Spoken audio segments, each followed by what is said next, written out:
اللهم صل على سيدنا محمد وعلى آل سيدنا محمد وبارك وسلم. اللهم صل على سيدنا محمد وعلى آل سيدنا محمد وبارك وسلم.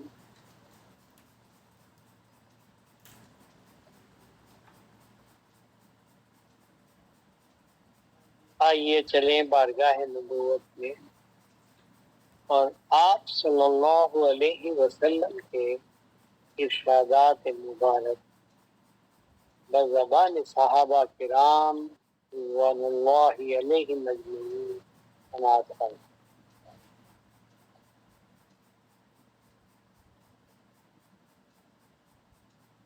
شر و حدیث یعنی بات، جو بھی بات ہے ویسا کہ بات کچھ کر رہا نہیں.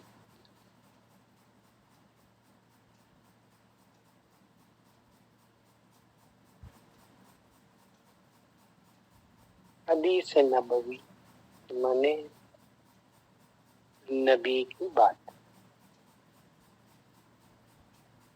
ہم لوگ کسی کی بات کو فطرتاً اس کی طرف توجہ دیتے ہیں کہ کس کی بات ہے، کیا بات کہہ رہا ہے، وہ اپنا ہے یا غیر ہے. محو ہو جاتا ہے اس بات کو سننے کے لیے کہ اس کے اندر کبھی غیبت ہوتی ہے، کبھی شکایت ہوتی ہے، کبھی گلہ ہوتا ہے، گلہ گزاری ہوتی ہے، لیکن اس کو مزہ آتا ہے کسی کی بات، دوستوں کی بات سننے کے لیے. اپنے کام کو روک کر بھی کان ادھر دھر کر سنتا ہے کہ کیا بات ہے. لیکن جب دین کی بات آتی ہے تو سننا گوارا نہیں کرتا، کان کو پھیر لیتا ہے، اپنا رخ پھیر لیتا ہے، اپنی توجہ ادھر سے ہٹا لیتا ہے، کسی دوسرے کام میں مشغول ہو جاتا ہے. اچھا سنیں گے بعد میں اس میں کیا ہے. تو اس سے پتہ چلتا ہے کہ ہمارے اندر اس بات کے سننے کا اس کو نہ شوق ہے، نہ اس کے سننے کا اس کو مزہ آتا ہے. اس کی الٹ کرنے کی ہمیں ضرورت ہے کہ دنیا دار کی کوئی بھی بات ہو اس سے ہمارا رخ پھیر لینا چاہیے، ہمارے کانوں کو بند کر لینا چاہیے، ہمیں ادھر سے اپنے دل و دماغ کو ہٹا لینا چاہیے، سننا گوارا نہیں کرنا چاہیے. الا ماشاء اللہ یہ کہ وہ اپنے کاروبار کی بات ہے، اپنے لین دین کی بات ہے، روزمرہ کے معمولات کی بات ہے، تو اس کی طرف غور سے عقل سے کام لینا چاہیے. دنیا کو ہوش کے ساتھ کرنا چاہیے اور دین کو جوش کے ساتھ کرنا چاہیے. جو دین کے کام ہیں اسے بہت جوش و خروش کے ساتھ کرنا چاہیے، اور جو دنیا کا کام ہے اسے پورے ہوش و حواس و عقل کو استعمال کر کے وہ کام کرنا چاہیے. تو ہم اس کا الٹ کر رہے ہیں، دنیا کو بہت جوش کے ساتھ کرتے ہیں اور جب دین کی بات آتی ہے اس میں بہت ہوش خرچ کرنے کی کوشش کرتے ہیں. اپنی عقل کو اس کے اندر لڑا کر اس سمجھنے کو کوشش کرتے ہیں. لیکن جتنی بھی باتیں دین کی ہیں وہ ورائے عقل ہیں، عقل سے اوپر ہے. جو بھی بات ہے دین کی وہ عقل میں آنے والی بات نہیں ہے، وہ ایمان میں آنے والی بات. ماننے کی ضرورت ہے اس کو ورائے عقل کہتے ہیں۔ اللہ اس کو سمجھنا ورائے عقل ہے، عقل میں نہیں آتا۔ جو عقل میں جو آ گیا وہ خدا کے اوپر ہوا، عقل میں آ گیا، عقل کے اندر ان کے آ گیا۔ جو سمجھ میں آ گیا، سمجھ کے اندر قید ہو گیا، تو وہ خدا نہیں ہوا ہمارا، ورائے عقل ہے، ہم سمجھ نہیں پا سکتے اس کو، جنت کو، جہنم کو، تمام ایمان کے شرائط کو، اسی طرح نیکی کو اور گناہ کو، ان دونوں کو بھی ہم نہیں سمجھ پا رہے۔ لیکن جب ان کے احوال آپ صلی اللہ علیہ وسلم ارشاد فرماتے ہیں تو ہمیں بہت جوش و شوق کے ساتھ سننا چاہیے اور اپنے آپ کو ان احوال میں لے کر آنا چاہیے، اور امیجن یا تصور یہ کرنا چاہیے کہ جب نبی کریم صلی اللہ علیہ وسلم کی گفتگو ہو رہی ہے، بات ہو رہی ہے، تو وہ ہمارے محبوب نبی کی بات ہو رہی ہے۔ ہم جسے چاہتے ہیں، جسے پیار کرتے ہیں، جس سے ہم محبت کرتے ہیں، وہ ہمارے محبوب ہیں، تو ہمارے محبوب کی بات جب آتی ہے تو پورے کانوں کو دھر کر ان کی بات اور گفتگو کو ہمیں سننا چاہیے، اور یہ ادراک کرنا چاہیے کہ اس وقت آپ صلی اللہ علیہ وسلم ہماری طرف متوجہ ہیں، اور ہمیں بہت ادب کے ساتھ اور شوق کے ساتھ ان کے محفل میں اپنے آپ کو تصوراً حاضر موجود پانا چاہیے۔ غرض یہ جو حدیث میں نے آپ کے سامنے تلاوت کی ہے، بخاری شریف کی ہے، اس کے امام بخاری اس کے راوی ہیں، رسم کیے ہیں حدیث کو انہوں نے اپنے کتابوں میں، صحیح حدیث کے اندر موجود ہے۔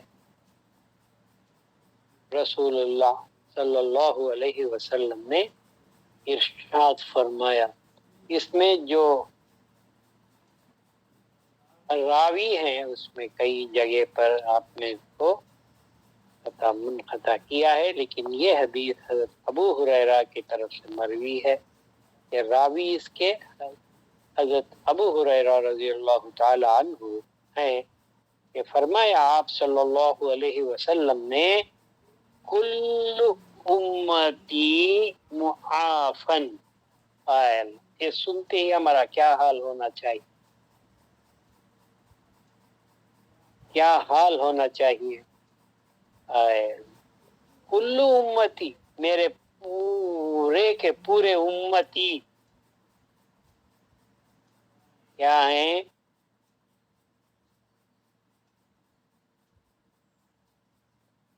ان تمام میرے امتیوں کے، امتی یعنی نبی کے زمانے میں جو لوگ پیدا ہوئے آپ کے ساتھ، آپ کو جو حالت ایمان سے دیکھے وہ صحابی ہوئے، اور جو انکار کیے وہ کافر ہوئے، اور جو آپ کی بات نہ مانتے ہوئے اپنے پرانے دین پر رہے وہ مشرک ہوئے، اور دوسرے ادیان میں رہنے والے ہوئے، لیکن تمام کے تمام آپ کے امتی ہیں۔ جیسا کہ کوئی آفیسر، کمشنر یا کلیکٹر کسی علاقے کے لیے مبعوث کیا جاتا ہے تو اس کے تابع تمام کے تمام کام کرنے والے آتے ہیں، اور اس کے علاقے کے جتنے لوگ ہیں اس کے ماتحت ہوتے ہیں، چاہے وہ اس کی خلاف ورزی کرے یا اس کے بات پر، اس کے حکم پر چلے، لیکن پورے کے پورے اسی کے تابع یا اسی کے انڈر ہوتے ہیں۔ اسی طرح اللہ تبارک و تعالیٰ جب کسی نبی کو مبعوث کرتا ہے تو اس دور کے جتنے بھی انسان، مرد و عورت و جن جتنے بھی ہوتے ہیں وہ تمام کے تمام ان کے امتی کہلاتے ہیں۔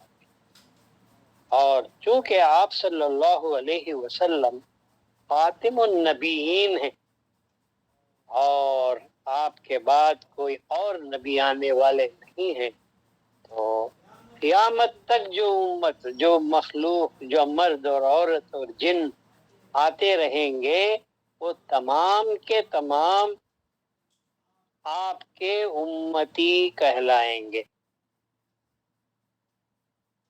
چاہے وہ دوسرے کسی بھی مذہب کے اندر رہے۔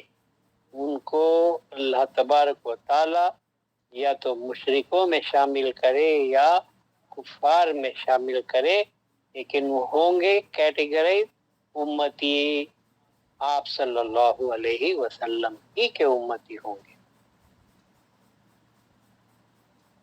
اب اس کی روشنی میں آپ دیکھ لیجئے، سمجھنے کی کوشش کیجئے۔ کل امتی معافن، میرے پورے کے پورے امتی جو ہیں وہ معاف ہیں، یعنی ان کے گناہوں کو اللہ تبارک و تعالی معاف فرمائے گا۔